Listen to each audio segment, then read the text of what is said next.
Welcome to the next instalment of my series on how to write your novel using that most unlikely of writing implements, a round Oxford bus ticket. In the previous video we saw how the aim of writing fiction was to inveigle the reader into an altered state, a form of dream.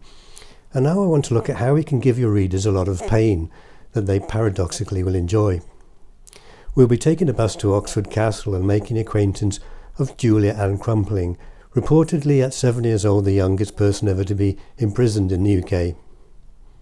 I said in previous videos that one of the chief features of the fictive dream is that suffering is made strangely pleasurable. And I first began to understand this some years ago when Princess Diana died. Do you remember? In scenes that were completely unprecedented, the whole nation wept. Up and down the country, the traditional British reserve and stiff upper lip was swept aside and people cried in the street. And here's the thing. They loved it, didn't they? It was a great day out for them. People were ringing each other up to boast about how much they were suffering.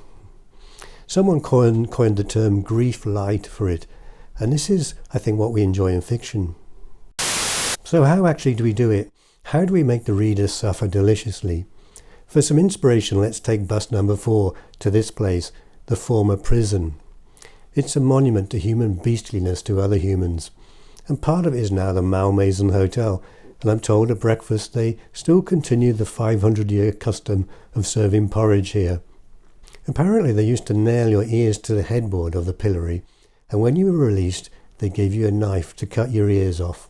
The Victorians were especially good at being horrible to children. This, as I said before, is Julia Ann Crumpling, who was imprisoned here, aged 7, for stealing a pram. A terrible story, but great material for writers.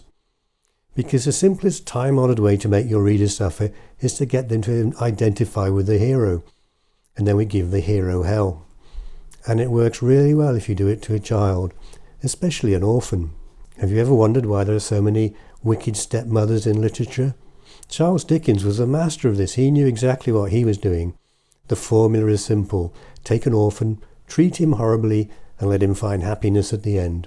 To show how it works, I'm going to invent a novel. I won't even try to be original here, because when it comes to making people suffer, there really is no need to reinvent the wheel. So here we go.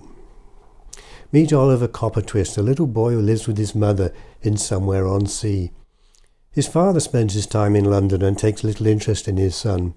So Oliver lives with his mother next to the sea and enjoys perfect happiness. Well, we can't have that, can we? Not in a story. So we'll make his mother die or something. Oh, anything, you can take your pick. There were lots of things in 19th century England you could die of. So Mum dies and we feel sorry for Oliver.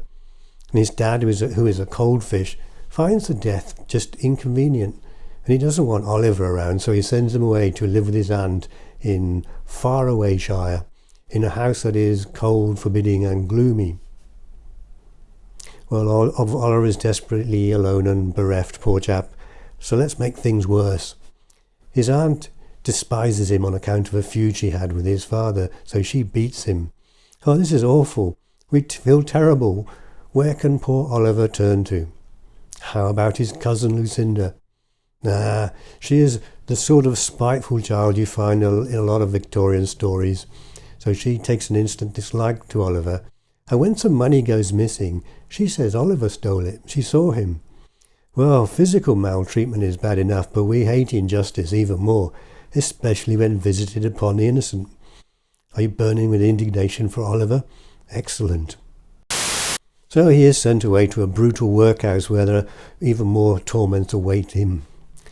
And if there's one thing we enjoy more than injustice, it is the anticipation of it eventually being rectified. That's a treat we look forward to. So he cut away to a firm of solicitors in London who are searching for the son of a missing countess who stands to inherit a great fortune. It's Oliver. Don't worry, we'll figure out the details of it later. So now we burn with anticipation. Not only is he being cruelly abused, but you wonder he could be rich. Meanwhile, back at the orphanage, or the workhouse, Oliver falls in love with Madeline, the French schoolmaster's daughter, who passes every day in her carriage. And being a pauper, he would normally stand no chance. But we need to give him a chance so he can dash his hopes and break the reader's heart. Madeline notices ardent Oliver, their gazes linger. They contrive to meet, and against all odds they fall in love, and arrange to elope. A friendly priest is found who will marry them. So Oliver escapes from the workhouse, and, well, what can go wrong now? Oh, I know, he gets press-ganged into the Royal Navy. Poor old Madeline stands waiting at the appointed time beneath the town hall clock, and he doesn't turn up. She goes mad with grief, and her father places her in a convent. So Oliver's away fighting the Queen's Navy for 3 years now, fighting in the Queen's Navy. And during this time, the firm of solicitors write to his aunt about the fortune he stands to inherit. At last there is hope. Ah, but it's the hope that kills you, as the footballers say. The aunt burns the letter. And so it goes on, misfortune after misfortune, in which the readers suffer deliciously. And in the final act, the last third of the novel, things start going right for Oliver. He returns to England, the crime of the aunt is discovered, he inherits his fortune and marries Madeline, who has recovered her wits once she found out he was back, and they live happily ever after. Aren't you pleased? And it really doesn't matter that you've seen it all 1,000 times before, because readers don't care. So that was a simple formula for making your readers suffer deliciously. In the next video I want to look more closely at the method for generating emotion in the reader. We're going to be playing Russian roulette with Graham Greene.